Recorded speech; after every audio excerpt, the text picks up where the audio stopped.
Franklin County Commissioners meeting, September 18, 2018.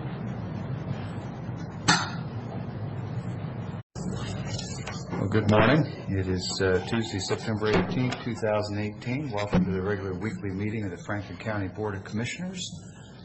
For the record, this morning we have Commissioner Cook and myself, Commissioner Peck. Commissioner Miller is out on a scheduled personal time for some other appointments, and this time we'll call the meeting to order and ask you to join me for the pledge. I pledge allegiance to the flag of the United States of America and to the republic for which it stands, one nation, under God, indivisible, with liberty and justice for all. All right. Thank you. Morning, Mr. Bell. Thanks for making the trip across the river. Okay. All right. First agenda item is approval of minutes. Commissioner Cook, any changes, additions, deletions? No, Happy to have them stay approved as presented, are you? as presented, the chairman's signature. Okay. And we'll move on. Minutes will stand as approved. And we've got Mr. Potts and Mr. Kennedy this morning. Almost didn't recognize you between the sunglasses and the. Would you like to come up and join us and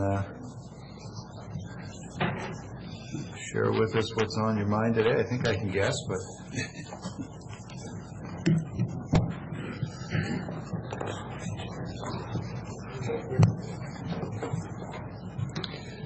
Good morning. Good morning. Maybe just for the record and for the audience, you can introduce yourselves. I don't recall what business name you're going under. Certainly I know who you are. Okay. Well, I'm Jim Potts, and the name of our business is Potts & Associates, and Zach Kennedy. And you've provided communication services for the county on contract for a number of years since I've been here, helping us communicate with the legislature.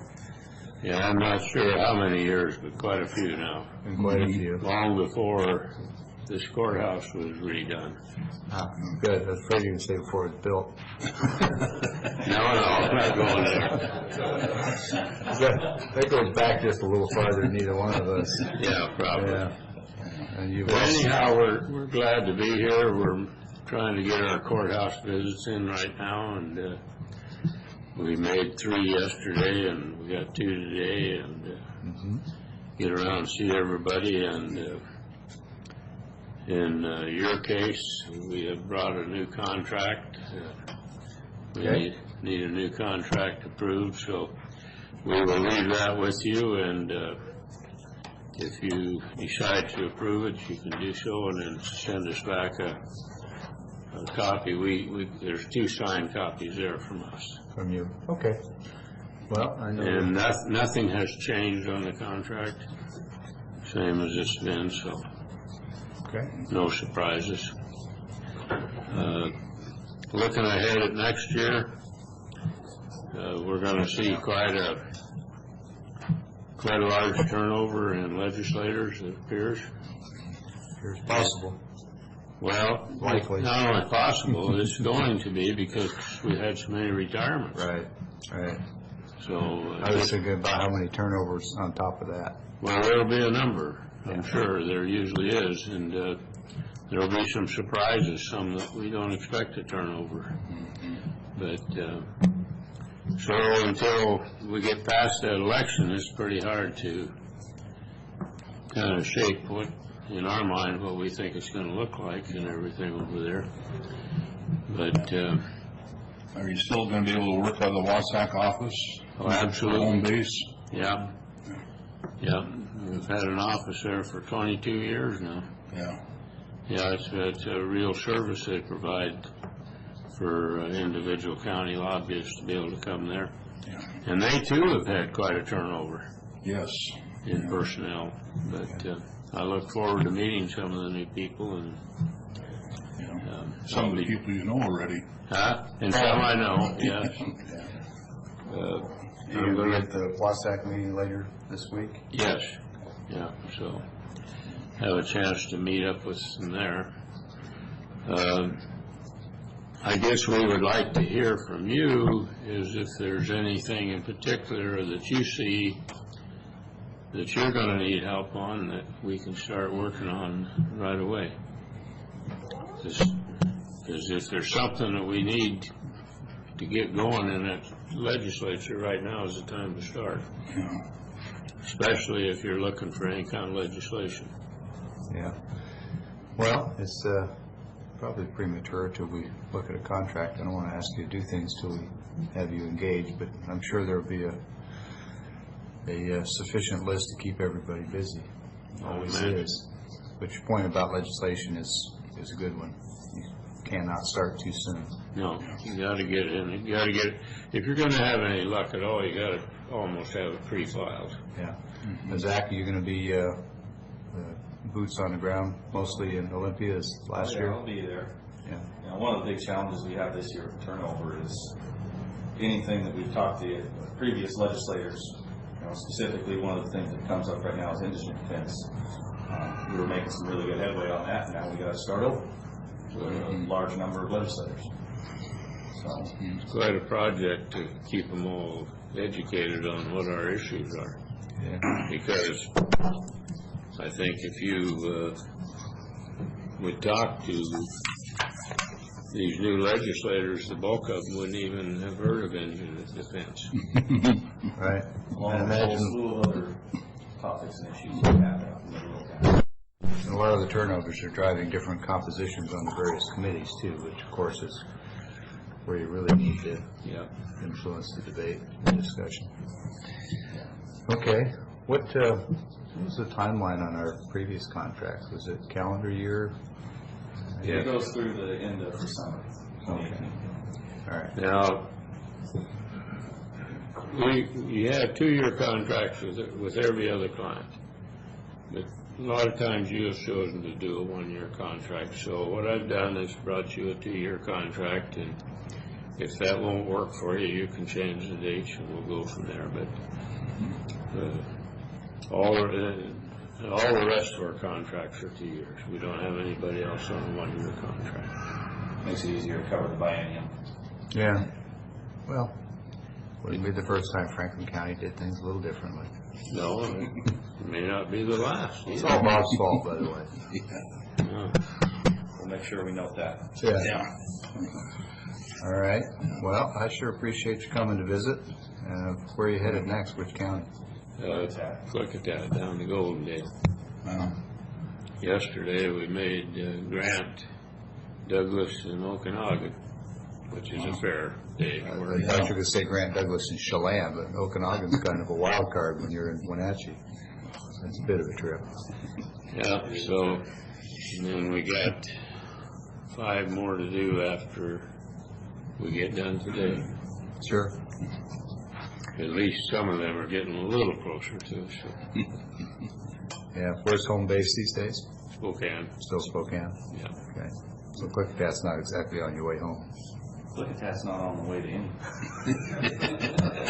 Then again, neither is Okanagan. So. Second guy who was seeking to lobby for them. Okay, Well, we appreciate the visit.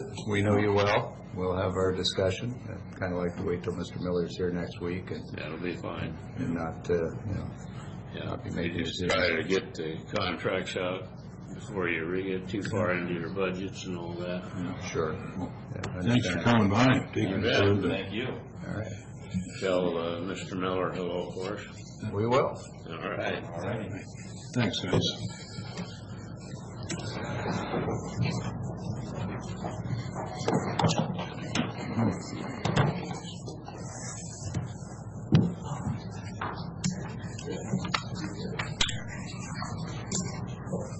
The next item of business is a request for a temporary addition of an appraiser position through December 31st of 2018.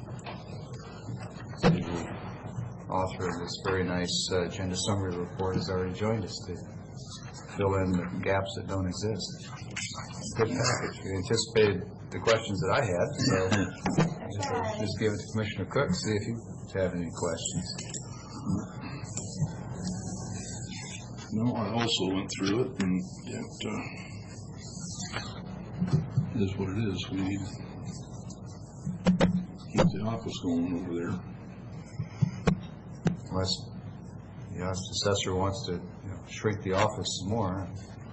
I didn't think so. Okay. No, I think, in recruiting for the open position, they were lucky enough to find, fortunate enough to find two viable candidates, in a tough market, so. Sure. I probably should, for the benefit of the recorded record and the people who may be listening in the courthouse, go ahead and just have you sort of summarize the high points. The read ahead was very good, and like I said, it answered all the questions, but it'd be good to summarize it. Oh, absolutely.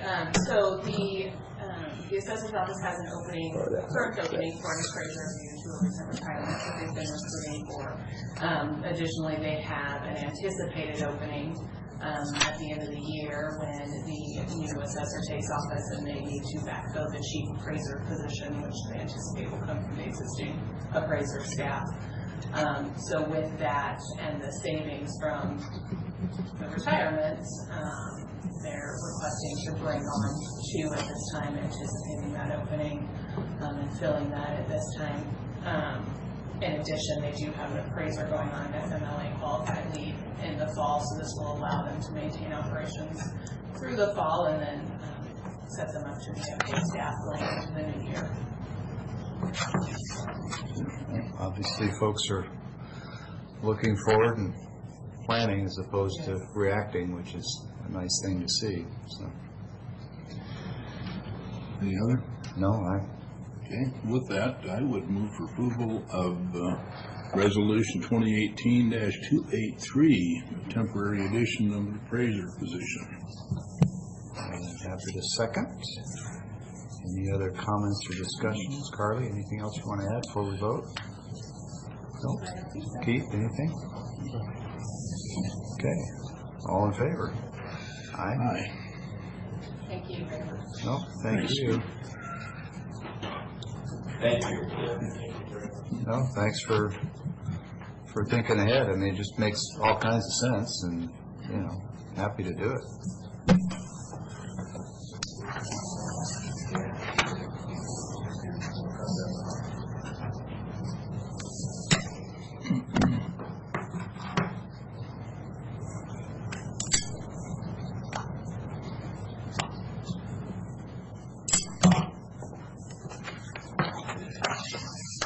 While we're getting those processed, next item of business is public comment. Anybody wishing to meet or discuss with the board, now's an opportunity. It'd be another chance at 9:40, or perhaps sooner, the rate we're going, who knows, maybe later. Okay, not seeing anyone wanting to meet with the board at this time, we'll move on to office business. Mr. Cook, have we got some payroll rosters and warrants this morning? We have two sets in front of us. The first being fund expenditures, 11 miscellaneous items, current expense, county roads, track operations, etc. The bottom line of those items is $401,175.64. Keith has signed off, and Mr. Burkhart and Rosa have audited them. Okay, so all happy to second. Not used to doing that with Commissioner Miller being here usually, so I'll second. The motion for approval of fund expenditures and amount read into the record. Any other comments or questions? All in favor? Aye. Aye. And there went and signed the wrong line. Second and final is salary clearing and emergency management payrolls. Bottom line of those two items is $680,236.13. And Mr. Beaton and Raul have signed off. Okay.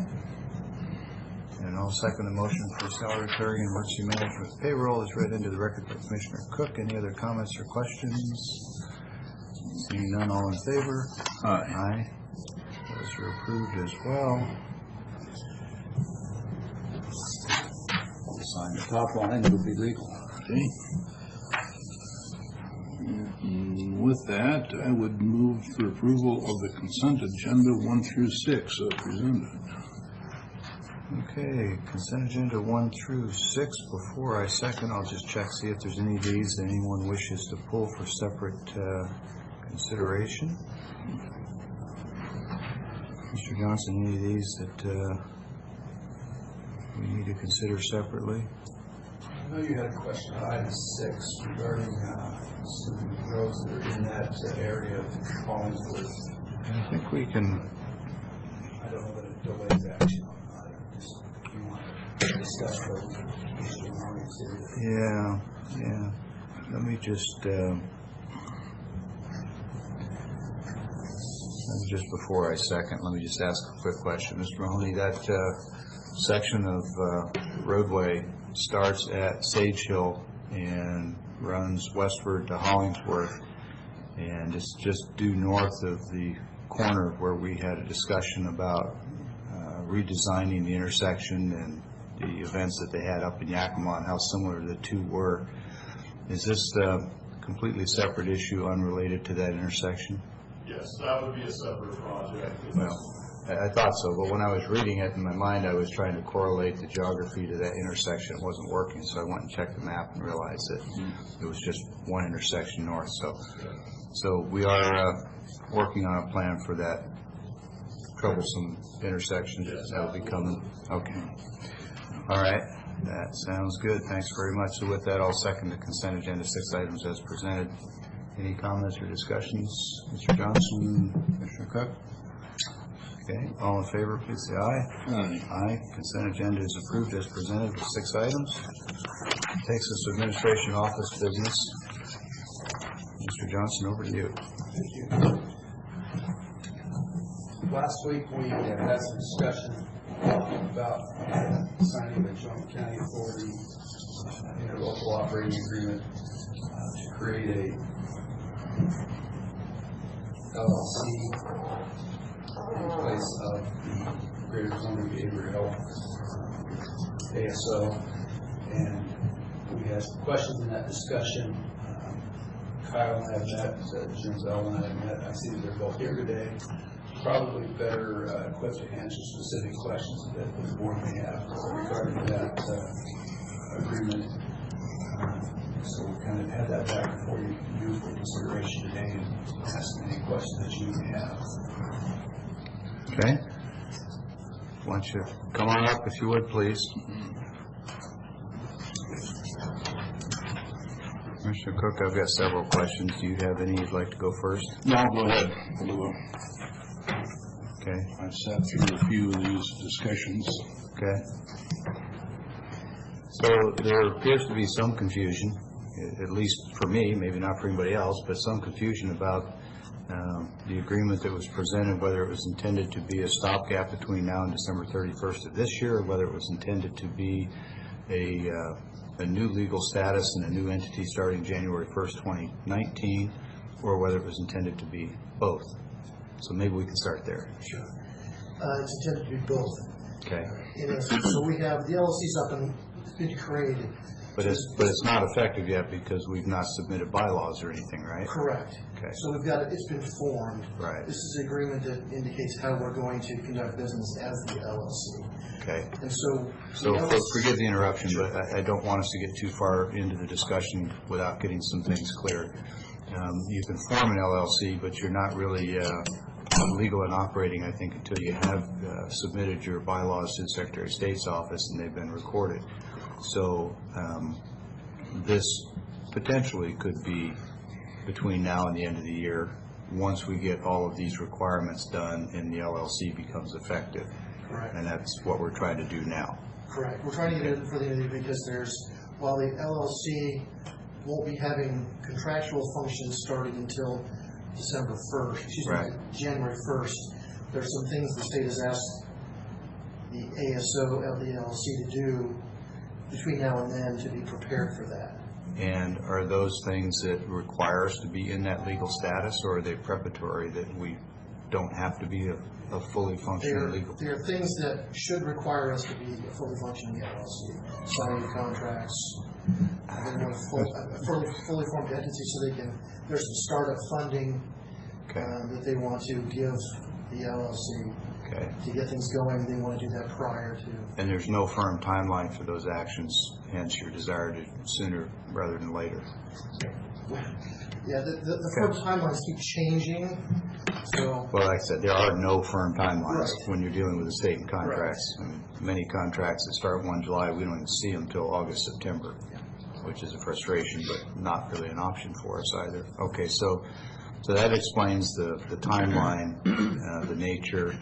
I'd like to move on to, obviously there are some clear benefits of the LLC as a structure, but there's also some potential,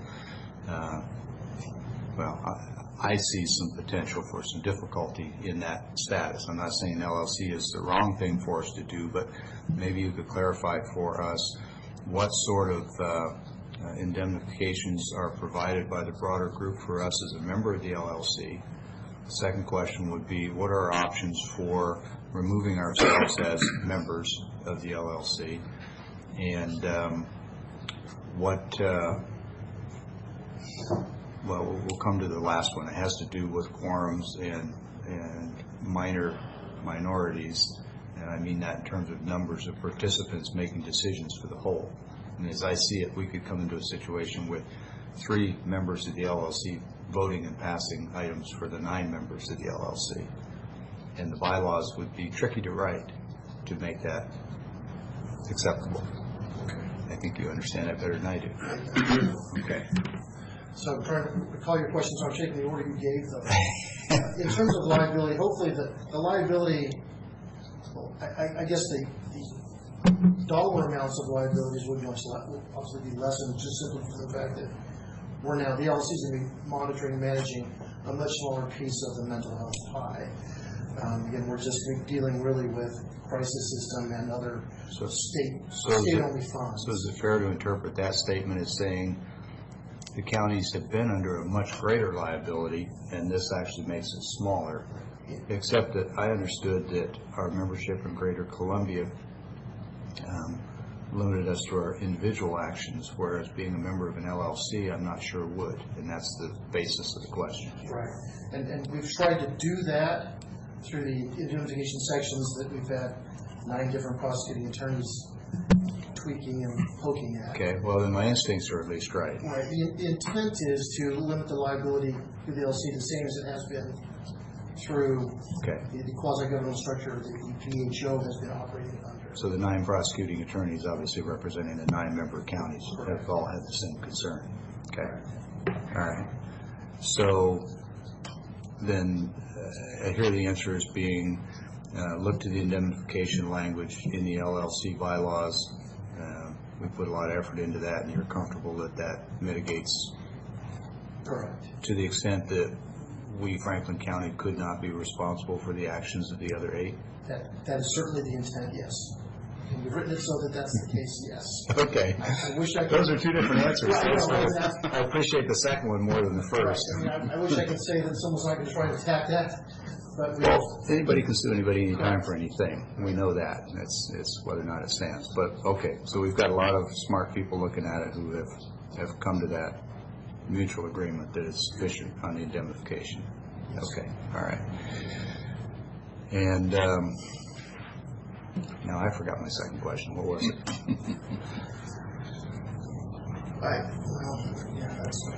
Didn't get my pen out soon enough to write them all down. Okay, so if we want to remove ourselves as a member of the LLC, and as I recall in Washington, that's what participants are called, is members of the LLC. If we want to remove ourselves, the ability to separate ourselves from the other counties in Greater Columbia was we just give notice and we're done.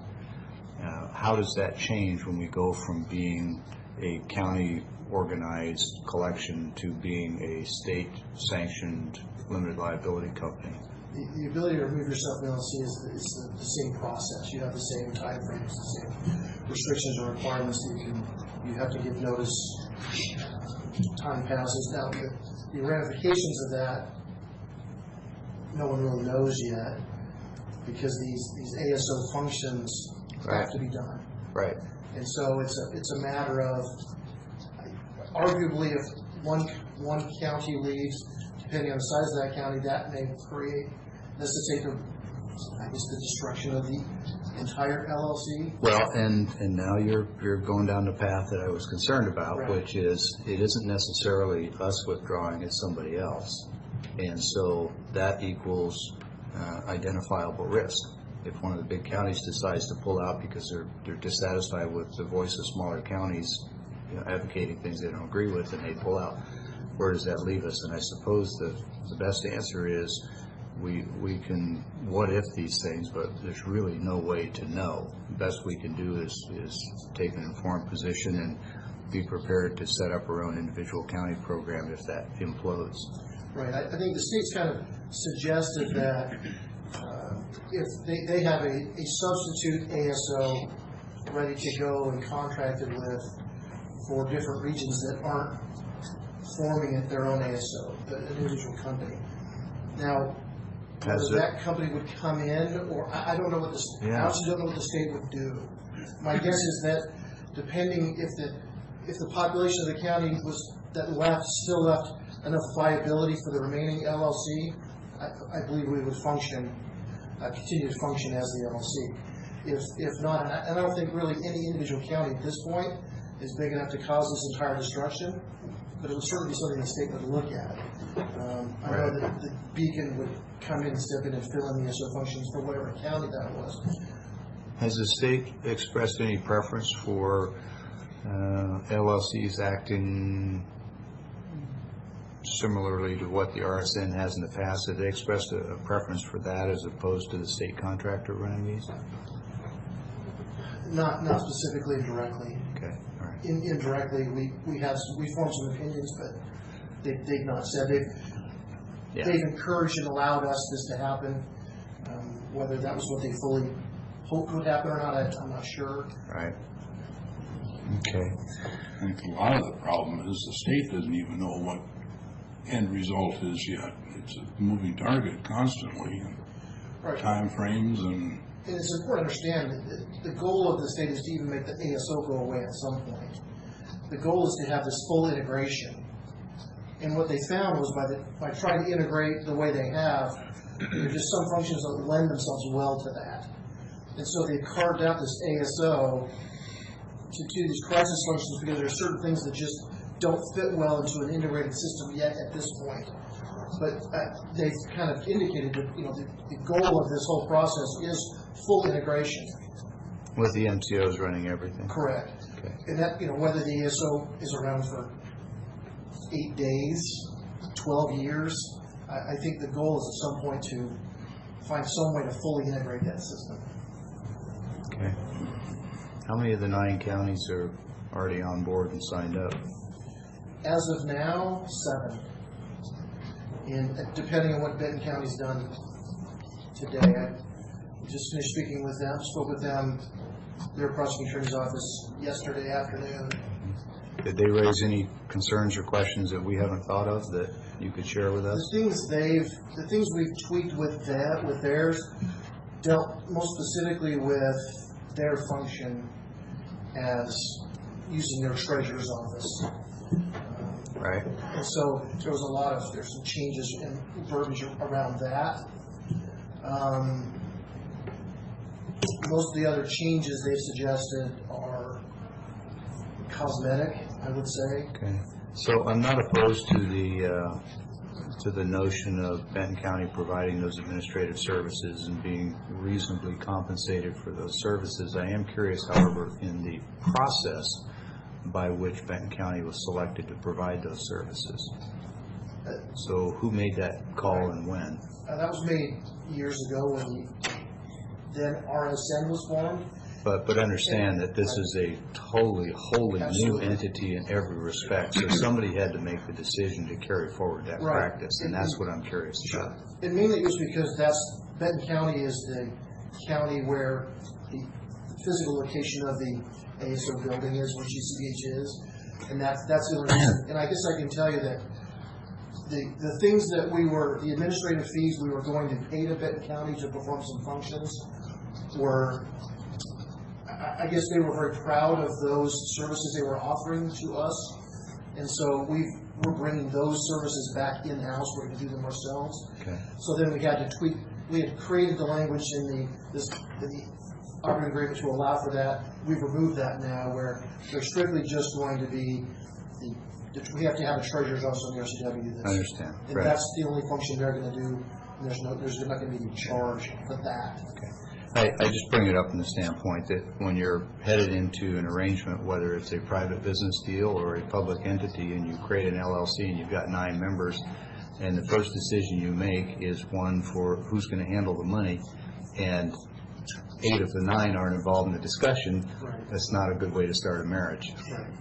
It was really a historical decision and based on. And again, I don't have a problem with that. It's purely a process question. If you're going to go into an LLC, then all 9 folks should have 11.1111, whatever it is, Right. that gives them the equal share. Okay, the other question or concern I had was that the way I read it was that for a quorum, you only needed a simple majority of the participants, which would mean 5. And for financial decisions, you only needed, I think, a simple majority of the quorum present, which would get us down to 3, which could have us in a situation where 3 of 9 members of an LLC are spending money on behalf of all 9. Did I get that right? Well, we've tried to create it, and it should read the same way that we make those decisions now, where there's certain decisions that can only be made by commissioners rather than alternates, and that those decisions have to be made by a majority of commissioners as a whole, rather than just those that are present. So the distinction between commissioners and alternates is not lost on me with the whole discussion about Mr. Weaver and others. But I don't really think that's where my question went. My question was that it creates a scenario where 3 members of a 9-member company, limited liability company, LLC, could be committing funds, as I read it, and I'm asking you to correct me if I'm wrong, committing funds on behalf of the total 9. That's not the way it's intended to be read. Okay. So. Well, did I read it incorrectly? Because if I did, just educate Right, me. so there's a certain amount of, there's like 4 functions, much as we do now. And for Funding the sake of decisions, discussion, funding policy. for the sake of discussion, let's assume that everybody participating is a county commissioner. Okay. So for certain decisions, including funding policies, those things, it takes a majority of commissioners as a whole, Majority of the 9. majority of the 9. So you can have a quorum but not be able to conduct business on certain items. Correct. Okay. You can have a simple, correct. Right, yeah, because, so there are, and as is common, requiring different majorities for different types of actions. So to be clear, what I'm hearing you say is any financial transactions, approval thereof, require a simple majority of the full LLC membership, not a simple majority of the quorum present. Correct. Okay. That has to do with budgets and I- financial. Funding, financial decisions. Right. It- Anything involving money.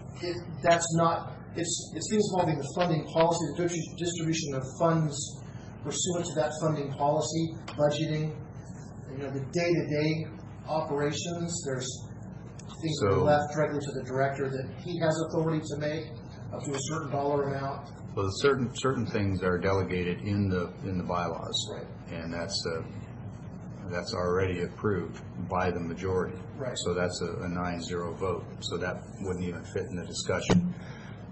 And I understand that if someone has got warrants and vouchers to pay bills that are already approved in the budget, that's already been approved because it was approved 9-0 in the budget. Correct. I'm talking about other financial actions that wouldn't be previously approved either by virtue of being in the budget or having been a delegated authority from the full membership. Yes, that's right. I just want to make sure No, we're it's- talking about different processes for those different funds, but yes. It's a great question, and it's a good distinction, and we're on the same page there, so I get that. The delegated authorities, as I remember, and it's been a week or so since I read this, but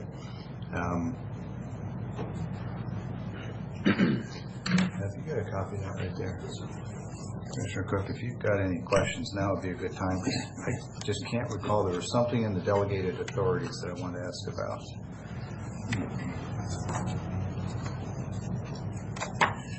Jim's been working on this for 3 months, at least. Yes. Plus. This is, in terms of members of drafts, I lost count of it, but I now am on the fourth final version. Yeah. On the draft versions. Okay, so the executive committee is the one representative from each of the 9? Yes. Oh. Under this, because as it exists now, that's not correct. But Right. under the LLC, Oh. they're no longer called board members. The executive committee is now the board of directors as it was previously constituted. Right, and I think that's what tripped me, because it's in 5.3 under authorities, where it talks about the executive committee having the authority to execute contracts with the state, which would be an expenditure not previously approved in the budget, because, and it was that distinction between the executive committee of old and the Right. executive committee new. They're very different committees. Well, right, and it's a very important distinction, I Correct. think, so. Yes. And so I read through the whole list in 5, 3, 4, 5, all the way through, and I'm reading all of these powers and authorities of the executive committee with the present executive committee in mind, thinking not only no, but heck no. Right. But to be clear, the executive committee and all the authorities that are delegated in 5.3, that executive committee is the full 9 members. And is it necessary for those 9 members to all be, let me rephrase, is it necessary for those executive committee members present and voting to all be elected officials, commissioners? No. But there are some items that only elected commissioners can vote on. And they would be, Funding, budgeting, termination of the LLC as a whole. okay, There's one more. personnel, I'd have to go through it. I came up with something. I don't think it's personnel. removal of the executive director or That'd be- something. yes. Okay. Let's see.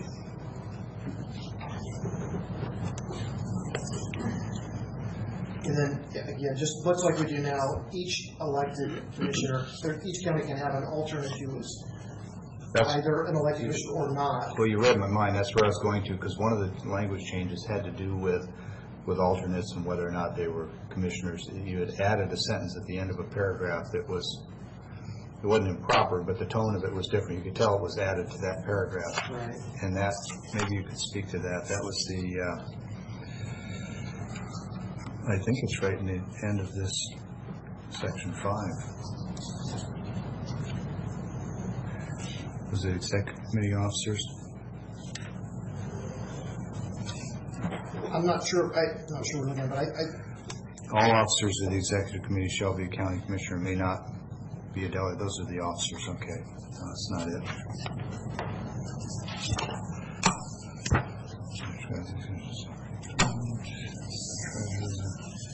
I know So that maybe- we've got some maybe- language that, so for the functions that only an elected county commissioner could vote for, the language was, so you couldn't, if you were an alternate, you couldn't vote for that unless your alternate was also And what were an those elected things? county official. Were those the Right. financial expenditures? Correct. Okay. All right. And that's how you effectively create 2 different quorum requirements for voting. Correct. Okay. And then I think the last thing I had was on the executive committee or the advisory board. Could you speak to the advisory board and its role and authority? Sure.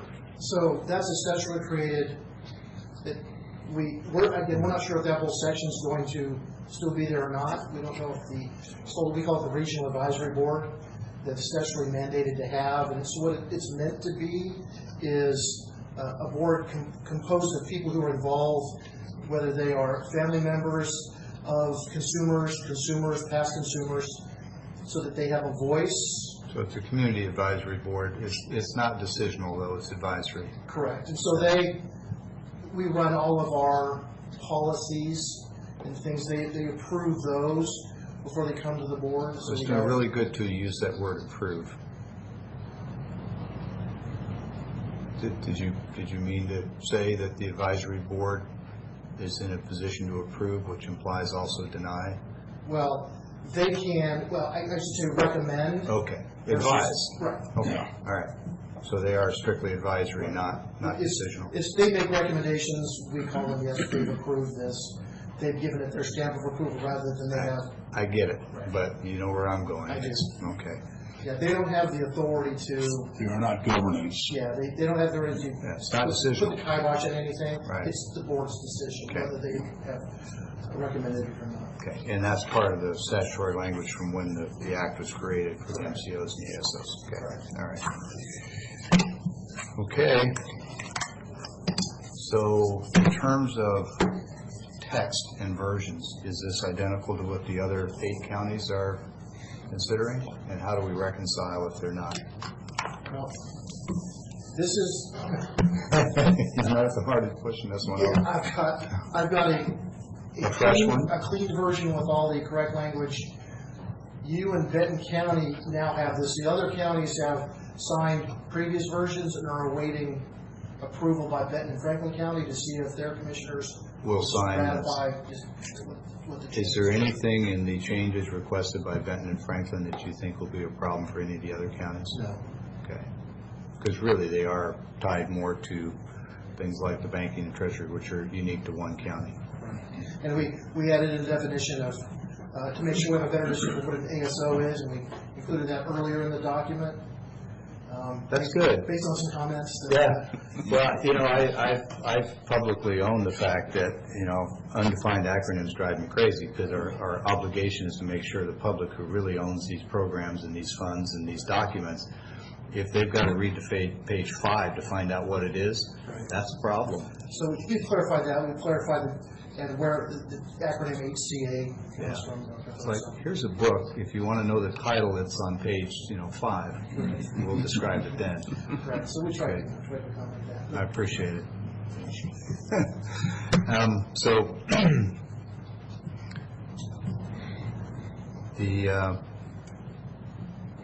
the change to for the other 7 counties, they're aware of it. It should be fairly simple, fairly quick. I'm thinking about the timeline and you trying to get this up and running. As soon as I'm done here and I hear from Benton County, I have an email ready to hit send with the this new attached text. to it. Okay. And the other counties have already asked, and I said, yes, this is the process for it. And that's the new document? This is the new clean version, yes. Okay. Does it have a, signature page like the others? It should. Yeah, it does. They're all the... Okay. Page 27 of 33, yeah.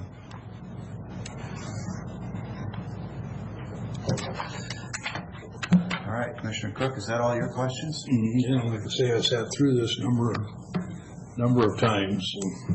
At the RSN, I guess that's what we still call it. Yeah, We now call it the BHO. Yeah. Trust us, sir. And We so still struggle with tomorrow. that too. Yeah. Okay. So with that, I would move for approval of authorizing signatures for the Joint County Authorization ASO Interlocal Operating Agreement, Greater Columbia Behavioral Health LLC. I'll second with some discussion, brief discussion.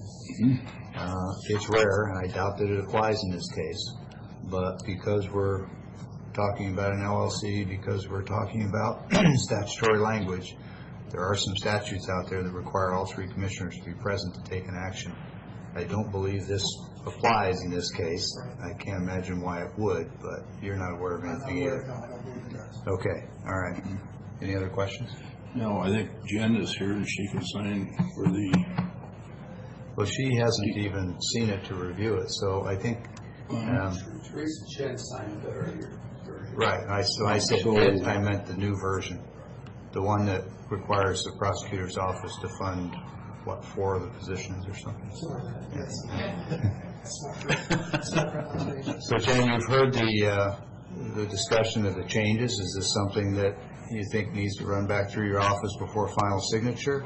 In which case, we can amend the motion to say pending final review from the prosecutor's office as to form. It does not sound like it needs to run back through to me, but I wasn't really initially involved with the initial, it doesn't sound like there's anything. Yeah, so without going through the process of amending the motion, I'll just ask Commissioner Cook, are you willing to condition your approval on running this by Teresa Chen today, just for a final okay on these last changes? Well, if there's changes that she hasn't seen. Right, yeah, well, there are. There's a couple. One is that Benton County is no longer going to provide certain financial services. Those will be brought back into the BHO, right? Correct. And what was the other? I think There's several sections where that has made some changes. it's that change, but it's just repeated throughout the document. Correct, and there's just a few other just cleanup things where DSHS appeared where it should be actually been HCA, those kind of things. I've got a red line version I can provide. Ms. Johnson and Ms. Tatum. Yeah, my guess is that it's a 10-minute review. I would just say that we've got a motion and a second for approval, and if we can have consensus from the board that that the approval is pending that final review as to form, then we can push to run that through today. Get that done. Is that agreeable? Yes. Okay. So with that understanding, all in favor? Aye. Aye. Okay, so that's approved, and Jen, we appreciate your help in just taking both the red line copy and the new one, having Teresa look at it, just make sure that, in fact, the changes are as described. I know you wouldn't mislead us intentionally, but sometimes communication fails. This is the copy we're going to. Yes, this is the one to be. You got a flag we can put on this page so we don't have to chase it every time.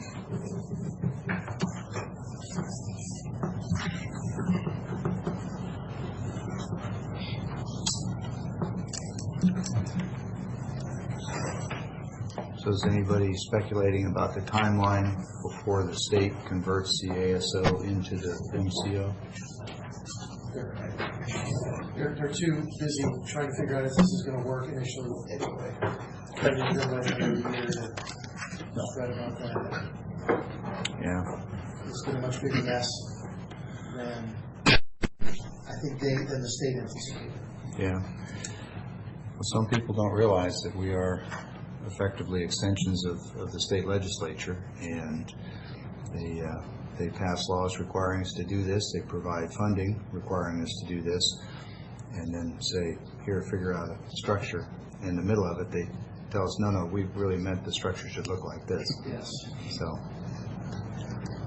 It seems like we lived that process. Yeah. Do we get that copy back?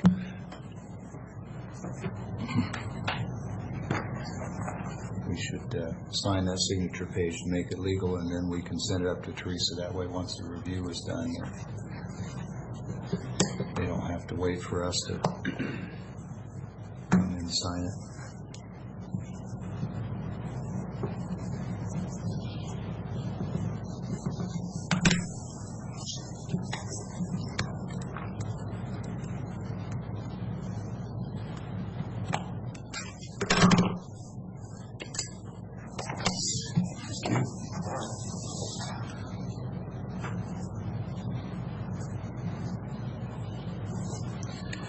I'm going to give this to Mr. Johnson and ask him that once we have that final review of those changes from the prosecutor's office, that we'll make that available for somebody to drop off or come pick up or whatever Karen's works. signature for the final. I'm sorry? Karen's signature needs to be on there too after it comes Okay. downstairs. All right. Well, there you have it. You can't have it till Karen signs it. Yeah. All right, well, thanks for taking the time to come over and talk to us and clarify those remaining questions.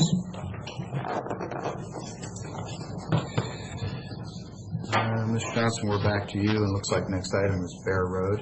Yes, you will recall that Kirk and Debbie Baird had requested some time ago a change to Richview Road, change it to Bear Road, and that required some input from their neighbors.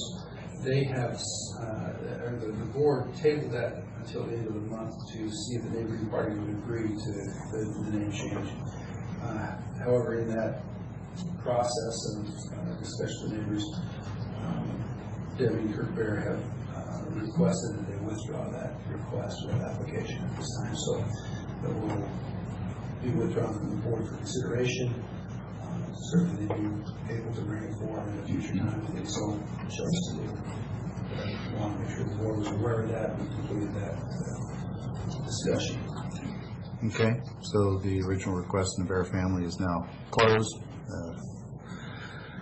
Tabling time period, I think, was to run through the end of September, but certainly it's their prerogative to withdraw it, and they have. Mr. Cook, any comments on that before we move on? Yeah, it's just an interesting process that they unfortunately didn't look into ahead of time.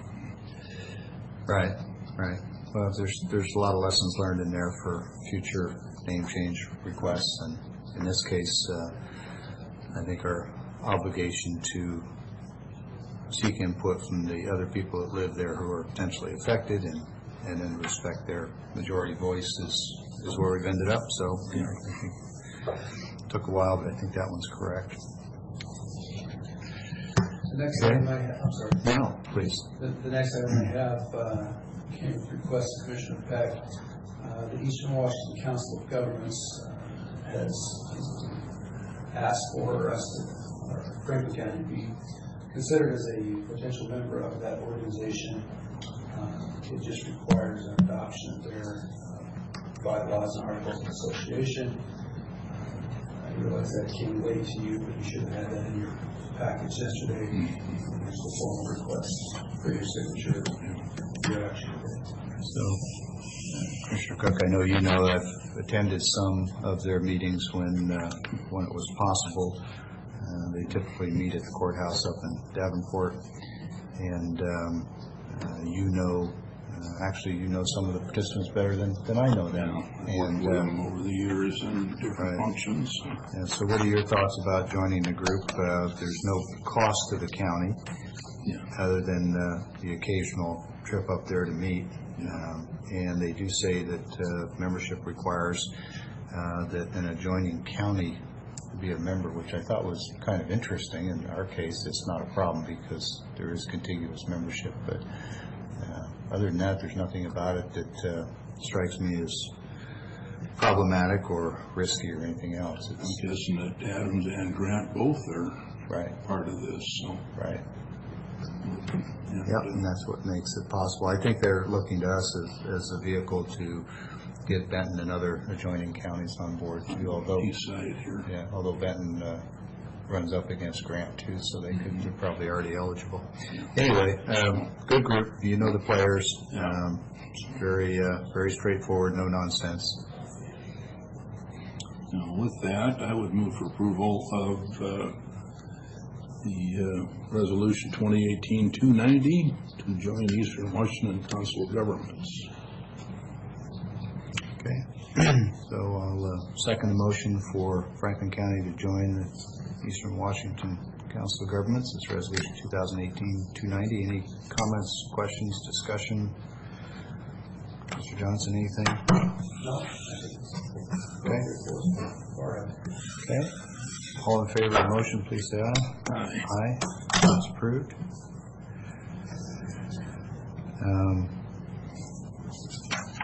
Commissioner Cook, I've been attending, wearing my elected position with WASAC as an Eastern Washington rep for Washington Association of Counties.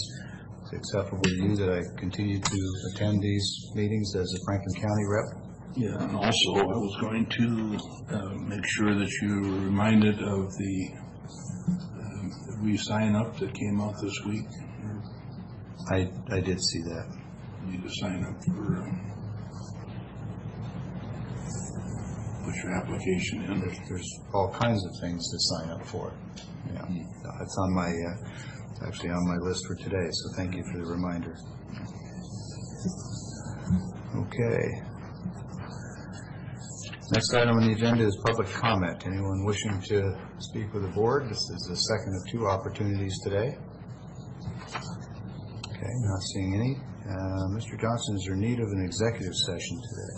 Yes, I do have a need for an executive session. I request an executive session under RCW 42.30.110, paragraph 1, subparagraph G, evaluate qualifications of applicant for employment or review performance of a public employee, up to 30 minutes. Request Commissioners myself, Carly Navin, and Jennifer Johnson be allowed to participate.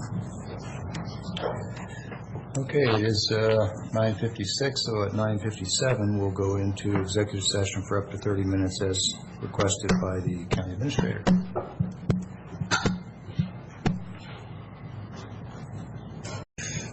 Okay, it's approximately 10:29. We're just going through the process of getting the doors open, getting everybody in. We've completed our executive session, which was previously read into the record. For up to 30 minutes, that business is now concluded. Mr. Johnson, are there other executive sessions required today? Do you know? Okay. Commissioner Cook, do you have any need for any executive session? Negative. Any other business? Just I just have one item to brief the board on. Oh, sure. If I may. Sorry. You will recall that we've had some discussion about a tract of county-owned property in Pelotas that Fire District 2 is interested in acquiring to build a new equipment barn. I wanted to make sure that we were clear on which parcel we were talking about. If you look at that map that's in front of you, the red lot is the one we're actually talking about, which is a county-owned property, but it's not a tax title property.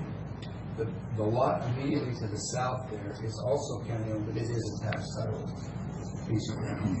Then you have that little triangular piece that's privately owned right there on the corner of Highway 260. right. I've spoken with Joe Roach at Fire District 2. They are desirous to acquire that. They're still several months away from having plans to actually construct anything on the property. Mm-hmm. Their plan, which is just kind of in the discussions phase, is to build a new building kind of on the west side of that parcel and leave the existing building that's on the east end of that we currently keep our communications equipment in. We have a small tower on the southern property. I say a tower, it's probably 5 feet tall. It's weather and environmental monitoring equipment that's cabled into that building. And then there's a server in that building that communicate to folks in Olympia and Matt's office that they monitor environmental conditions from there. We know that as a condition of transferring the parcel to Fire District 2, we would require that they continue to provide us security for that equipment and access to it. They are willing to do that. I did exchange some information with the folks at MRSC related to the transferring of property from one governmental entity to another. There's some provisions in the state code that speak to that. In our discussions, we have not talked about a price of sale to Fire District 2. I think our intent was to transfer that property. MRSC folks are cautioning us against violating the gifting statutes. We still can't gift it. If there's adequate consideration for a term called fair value or full value, they don't fully define what that means, but we essentially cannot give away county property. So, I just have a couple questions. Yeah, if I could just Please speak go to ahead. that. None of this really occurred to me before either until I talked to Keith, and the more I got to thinking about it, the conflict that I think I see is you have two different taxing districts. You've got the fire district, and then you've got the people of the county, and there are two different populations that own this. And so essentially you're taking something of value paid for with the taxes of the people of the whole county and giving it to the people of a subset of the county. And so it's the crossing of the taxing districts where it gets problematic, I think is what they're saying. And it occurred to me sometime late last night when I probably should have been watching the news instead of thinking about the county. But why don't we just consider giving them a long-term lease at little or no value, using the same premise that there's value to the county as a whole, and that'll let them construct and do whatever they want, and keeps the door open for us if we need to keep equipment there for public works. I mean, transferring it or selling it to a private entity and putting on a tax roll is what we normally look to as a reason for transferring ownership of these properties, is to get it back on the tax rolls producing revenue. But getting into the fire district isn't going to produce revenue, so maybe a lease makes more sense. I haven't thought it through, it just occurred to me last night. Yeah, and that's really my question, is what is the nature of the title that Commissioner would prefer? Well, with them keeping that server under lock and key, that would be that would take the gifting away. Yeah, there's certainly consideration in the contract to transfer title.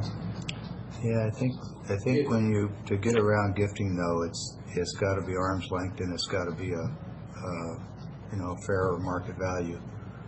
I think I'd have a hard time arguing that we're going to give you this land, and the consideration is that you'll allow this to continue to be on the property. I don't know. Does that seem like a reasonable exchange of consideration? Well, the legal opinion that I got from MRSC seems to say that we have to charge full value. Yeah. Or receive full value. Fair market. We do not have a current appraisal. I have not pursued getting an appraisal on property because I thought we would be able to just transfer the title. If it's more than $50,000, if there's some special provisions in it, but I don't think it's going to fit $50,000. Not in Clovis. No. It's basically with that equipment there, it's there's no value to anybody else, basically. Well, there's an assessed value on the lot. We could probably find that, or the assessed value of comparable lots. maybe a way is that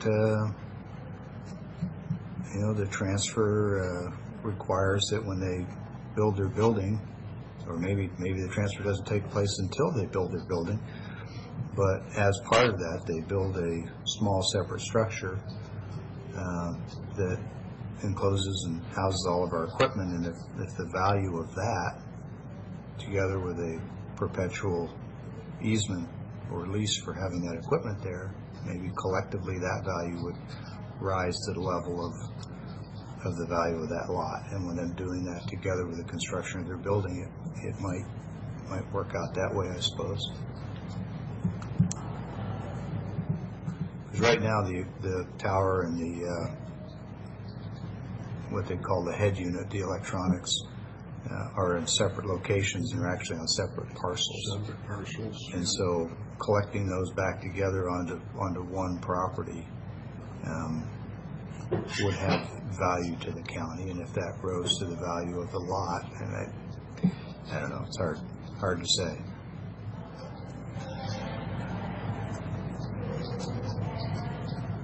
seems to me the first thing we probably ought to do is find out from the assessor's office what the assessed value is on that, and that'll give us a starting point as to what its market value likely is.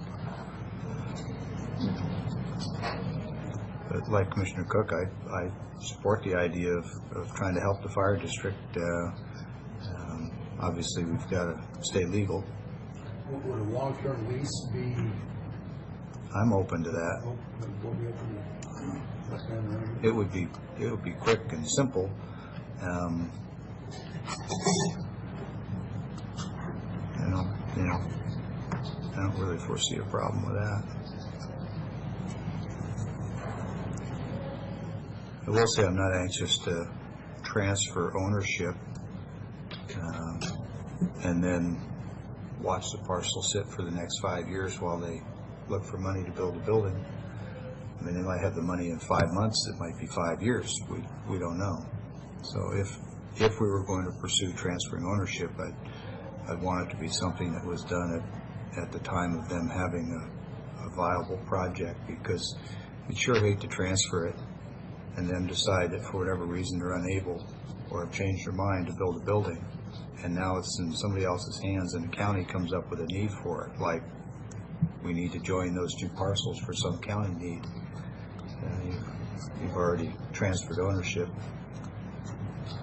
We do use both that parcel and the one south of it for storage of material storage.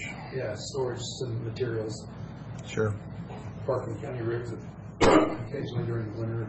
And another option might be to take parcel A, which is how I've labeled the one to the north, and do with it what was done with the parcels just north of that. It was split in two. Split that down the middle, let the fire district purchase at a reduced cost, obviously, a more affordable price for them. Half of that parcel that's on the north-south street there, what is that, Violet Avenue. And then we could combine the remainder of that parcel with parcel B that we have. And that would be a mechanism to reduce the cost and make a purchase by the fire district more viable. Because as Commissioner Cook, I think, correctly points out, it's probably not a high dollar piece of property, and if you can split that in half and they still have ample room for what they need, and I'm confident they would, then it might just be almost a token expense for them. Since we're already using part of that north parcel anyway. Well, if you split that in half, that westerly piece of that half would be landlocked. Not if we joined it with the southern parcel, which is what was part of the proposal. It would create an L-shaped lot that would, I think, have good potential for future public works use. I'm just looking for ways that if it's necessary for it to be acquired, purchased at market value, then minimizing the cost of the fire district would be helpful to them in getting this done. And so one option would be to lease it. Another option would be to say, well, if you only need half of it, let's take half of the fair market value. My guess is at that point you might be getting down into the teens, or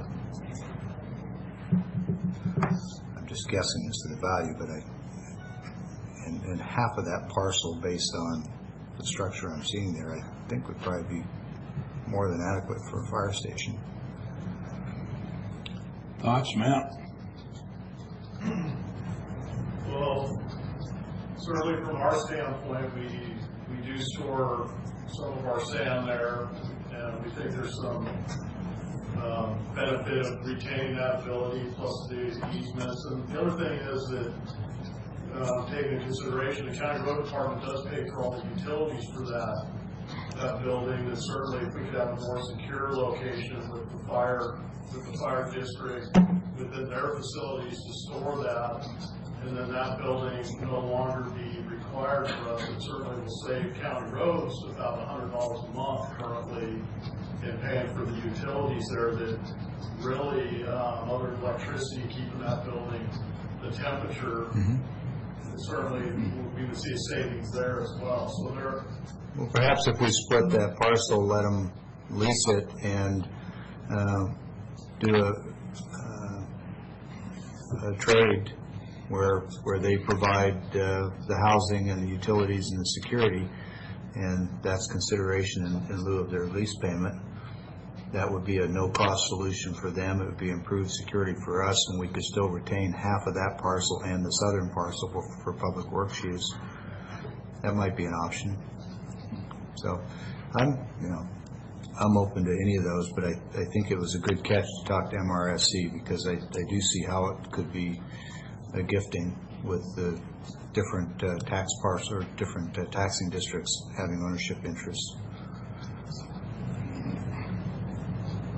Well, I think that gives me what I need to continue the conversation.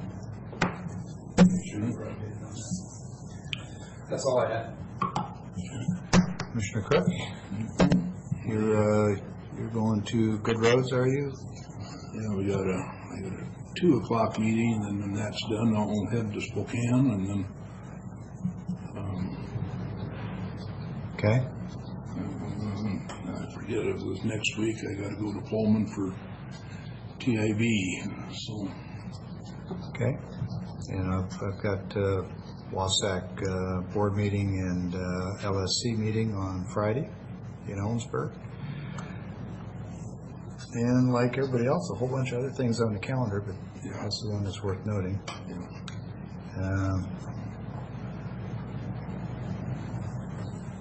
I think we've already addressed the, already covered that. Okay. we got Jim back here if he's got a. While we were in executive session, Mr. Bell did run up and speak with Ms. Chen, and she did approve the documents for you. So she concurred as to form. She did. You guys could form. She sent me actually a message while we were in executive session. Okay, so we've already signed them. Do you want your signature? I can sign it on her behalf. Yeah, so what we need is, Karen, of course. we need Karen's signature and PA office signatures. There you go.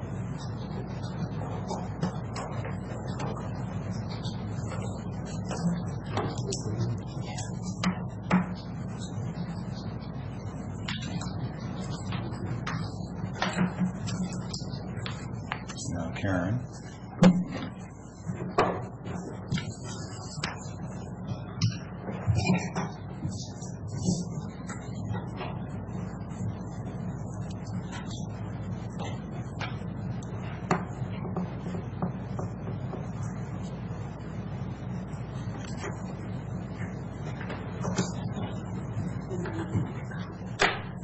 Okay. Well, can you get a copy? Because Jim will probably want to take it as long as he's here.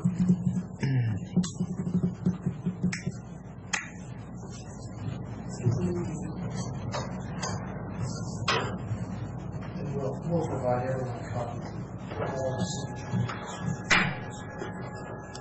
So everything will get complete.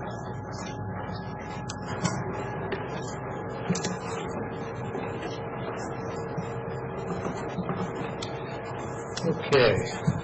Last call for business before we adjourn. We're adjourned.